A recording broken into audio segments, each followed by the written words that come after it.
of bulging at the outside part. So maybe it will also have I think it has two contact points. Maybe it will have a very big kind of a possibility that it will burst. Yeah. And its bit is L. I forgot what is L. I think it's level. Yeah, is it level? Am I right? Yeah, I just don't know. So this one, your samurai saber is 270L. Okay, so that's the combination of our samurai saber. And it has this grip right here, which is very nice. You can use it both ways. Even pushing it like this, and then also like this. I just don't know how to do it. Horizontal and vertical kind of pulling.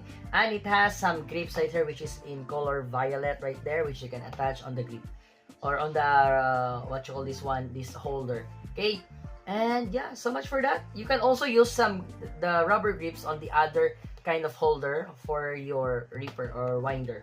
Yeah, and so that's our Samurai Saber UX09. So, same as usual, if we unbox this one, it will have a speed, no, it doesn't have a speed build, it's not a gunpla, but yeah, we will assemble it at the moment we unbox it.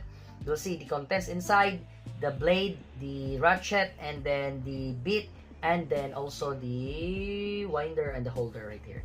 Okay, and then also we'll have a test spin and a test battle with some other Beyblade X original and some Beyblade X fakes. Okay, so that's for it, guys. Thank you so much for watching, and if you enjoy these kinds of videos and contents, please do consider to like, share, comment, subscribe, and please hit that notification bell to be informed for our next video. Okay, that's it. Thank you so much. Good morning, good noon, good afternoon, good evening, and good night. Jake De La Paz signing off, and Gumblebird Show signing out. That's it. Thank you and goodbye.